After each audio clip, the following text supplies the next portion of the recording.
hurdo la'aanta ama hurdo xumida ama insomnia wax loo yaqaano waa xaalad halis gelin karta caafimaadka jirkaada iyo midka maskaxdaada labadaba, balse waxaa cajiib ah in inta badan dadka ay fahansaneen waxa lagu qeexo ama lagu garto hurdo la'aanta ayagoo u maleeyo in qofka haddii saacado ku filan oo jiifto in hurdadiisa ay fiican tahay ama saxan tahay, laakiin meeshaas lagama fiiriyo qeexitaanka ama tacriifka hurdo la'aanta. waxaana jiro waxyaalo gaar ah oo la tixgeliyo marka la dhahayo qofku hurdadiisa ma fiicno oo xaalad caafimaad darro ayuu halis ugu jiraa. insha Allah waxaan sheegi doonaa misna sharxi doonaa hurdo la'aanta waxa ay tahay, hurdo la'aanta waxa sababo, calaamadaha lagu garto hurdo la'aanta, dhibaatooyinka culculus ee ka dhashta iyo sida loo daaweeyo. ugu dambeyn waxaan bixin doonaa talooyin muhiim ah oo ku aadan xaaladan. ka faa'iideysi wacan la wadaag asxaabtaada si ay ugu faa'iideystaan. kuna soo dhawaada mar kale barnaamijkeena halkan kala soco barnaamijka caafimaad oo taxan ah, talooyin muhiim ah oo ku aadan caafimaadka sida wacyigelinta bulshada ee ka hortagga xanuunada halista ah iyo daaweyntooda. maalin kasta 4 galabnimo saacadda geeska Afrika. waxaa barnaamijka idiin soo gudbin doono Dr. Timujira. fadlan subscribe channelkeena haddii aad ku cusub tahay. sidoo kale muuqaalada aan soo gelino like saar. waana ku mahadsantihiin daawashada muuqaalada aan soo gelino. mahadsanidin. insomnia ama hurdo la'aan si guud waxaa lagu qeexaa markii qofka isbuucii 3 maalin ka mid ah muddo 3 bil oo xiriir ah oo hurdadiisa oo qalqal ku yimaada ama hurdo fiican oo heli waayo. waa arki doonaa calaamadaha lagu garto markuu qofka ama la dhihi karo hurdo fiican muusan helin, waxyaabaha la fiirinayo. laakiin si guud waxa waaye sida hortiina ku qoran 3 bil oo xiriir ah ayaa isbuucii 3 maalin ugu yaraan ama ka badan, macnaha isbuuc kastaba 3 maalin ama ka badan ayaa waxa ka qaldamay ama qalqal ka galay ama aadan si fiican u helin hurdadii. calaamado la fiiriyo ayaa jiro, laakiin si guud sidaas ayaa lagu qeexaa. marka waa maxay waxyaabaha la fiirinayo ama waxyaabaha lagu garanayo ama waxyaabaha qofku uu ku fahmi karo in hurdadiisa aysan ahayn sida laga rabay, asoo saacado fiican qaadanaya haddana in hurdadiisa sida laga rabay aysan ahayn oo hurdadiisa aysan isku dheelitirnayn oo san dhameystirnayn oo hurdo ku filan oo san helin maskax ahaan iyo jir ahaan.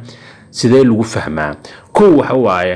qofka inay ku adkaato waqti hore inuu sariirta aado ama waqti hore inuu jiifto inay ku adkaato.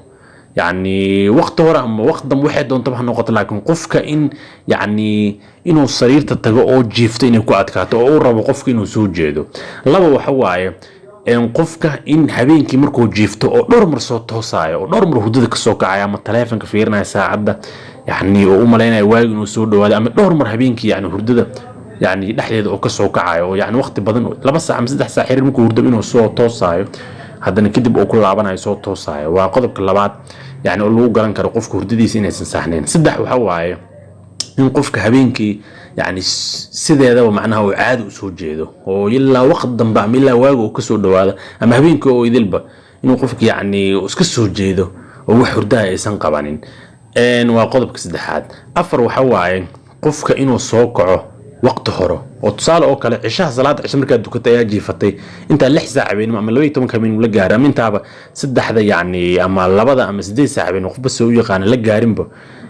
oo waagi inuu bari 3 saac ama 4 saac ay ka dhimanto qofka soo kacaya. waxaana ku adkaanaya sida hortii inuu ku qoran inuu ku laabto hurdada ku adkaanaysa markii la waagi uu ka bari inuu iska soo jeedo ayuu noqonaya. qaybta hore uu hurdi karaa, laakiin waxaa dhacay in waagi bariin oo waagi soo dhaweyn inuu qofku hurdada ka soo toos ku adkaato inuu ku laabto soo wax yar la jiiftay. qodobkaas waa qodobka 4. qodobka 5 waxa waaye qofka in oo dareema daal iyo tabardari fara badan oo dareema sida qof aan hurdin markuu hurdada ka soo kaco. xalay oo dhan uu jiifay oo soo kacay saaki wuxuu dareemayaa inuu daal iyo tabardaro qof maanta oo dhan shaqeynayo oo kale ayuu dareemayaa. ayadana waa qodobka 5. qodobka 6 waxa waaye oo lagu garto qofka markii hurdadiisa qalqal uu ku jiro ama hurdadiisa aysan saxnayn waxa waaye qofka in maalintii hadduu isku dayo wax yar inuu jiifto ama saacad ama nus saac ama hal saac bar inuu wax yar jiifto markuu damco duhurka oo kale inay ku adkaato inuu jiifto inuu ku adkaato. ayadana xitaa hadduu daalan yahay macnaha ayadana waa xaalad kale oo lagu garto. 7 waxaa lagu gartaa hurdada qofka markaysan saxnayn inuu dareemo daal fara badan iyo xanaaq fara badan maalintii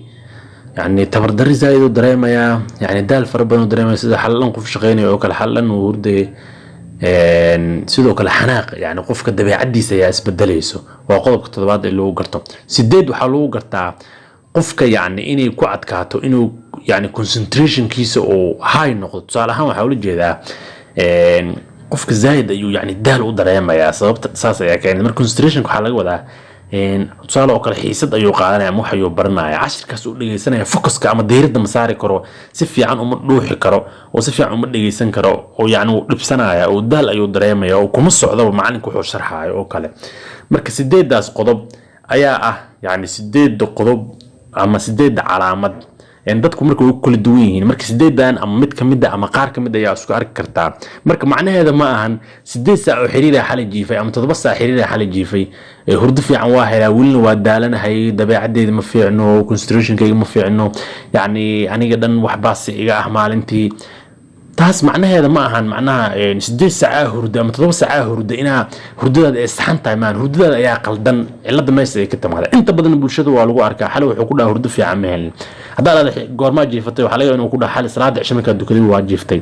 ma aqaan hurdada badan ma ay keento ku dhahay tabardarada ama daalkan marka qalad ayaa jiro marka ina fahanteen ayaa rajaynayaa oo inta badan Soomaali marka weydiiso hurdada ka hor aad alxamdulillah waa jiiftaa ayuu qof ku dhahay waqti badan habeenkii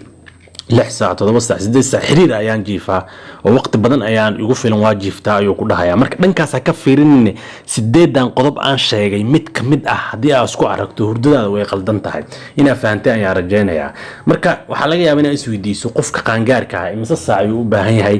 inuu jiifto waxa la 7 saac ilaa 9 saac intuu dhaxayso marka average waxay noqonay 8 saac xiriir ah inuu qofka habeenkii jiifo yani ayaa lagu la taliyaa 6 saac hataa waa enough laakiin 8 saac qofka inuu jiifo jiifta ayaa macnaha oo xiriir oo jiifo ayaa lagu la taliyaa macnaha oo 8 saacadood oo xiriir inuu jiifo ayaa lagu la taliyaa marka ayadana yani waa average ka macnaha oo celcelis ahaan ilmaha yarna waxa la 9 saac ilaa 13 saac oo jil dareenka aad ku yar yar marka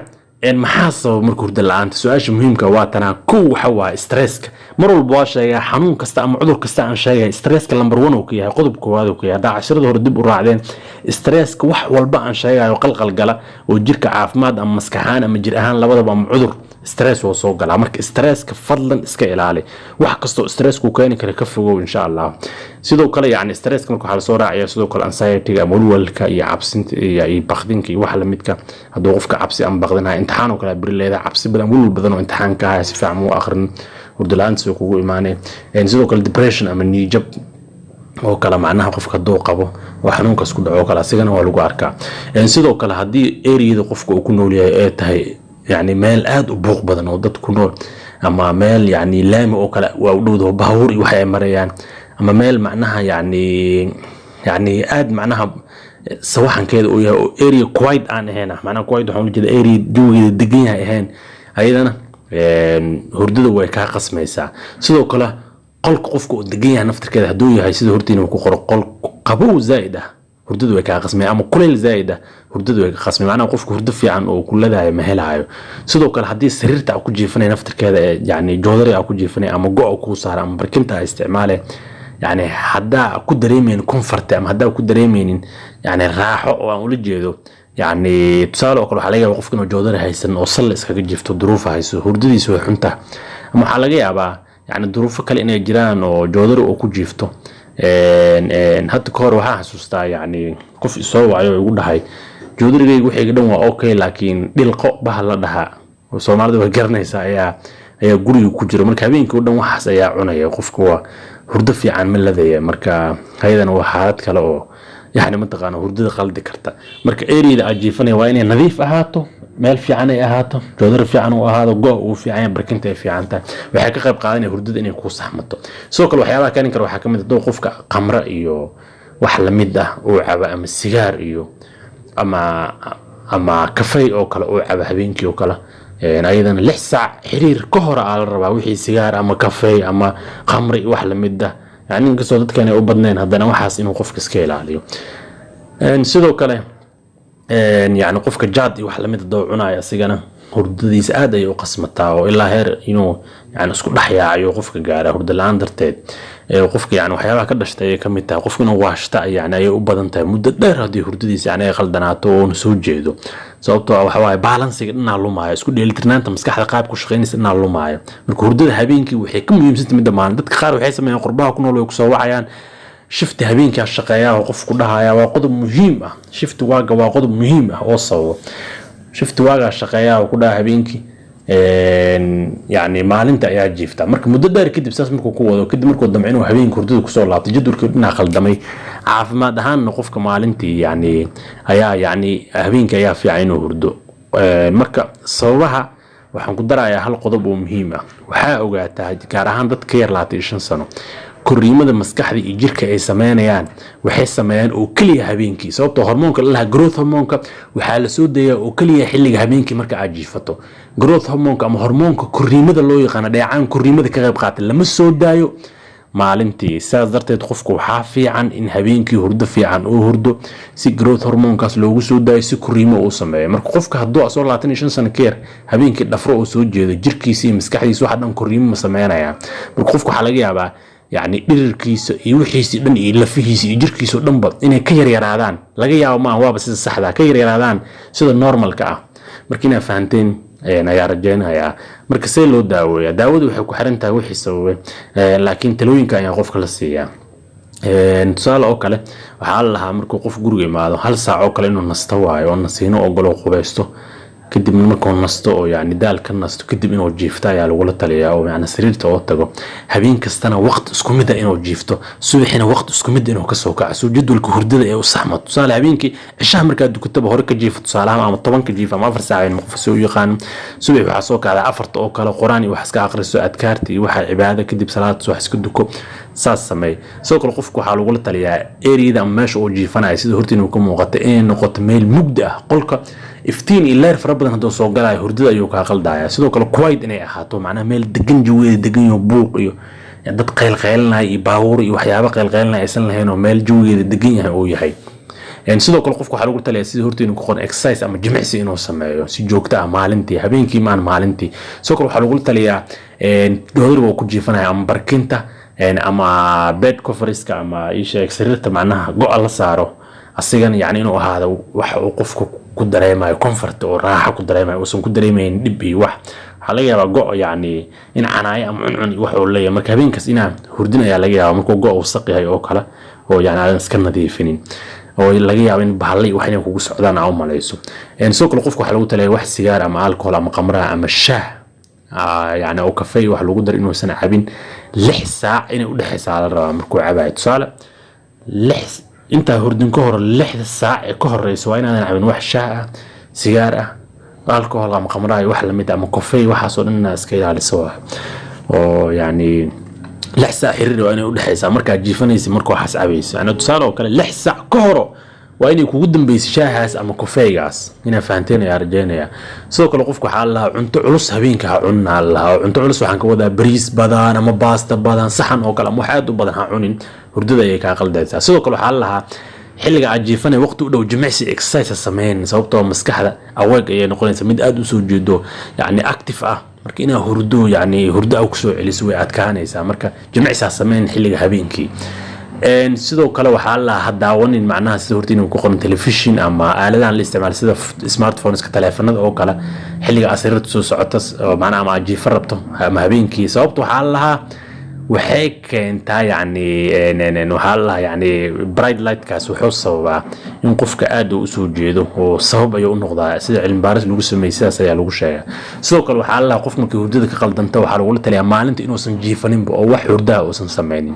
ina fahanteen ayaa rajaynaya hurda la'aanta waxa ay tahay waxa sababa calaamadaha lagu garto iyo xalka iyo talada waxa dhan sida ay tahay indii su'aal qabta qaybta faalada ama comment inuu rab insha Allah ta'ala ashka inta ay ku soo koobeena assalamu alaykum warahmatullahi wabarakatuh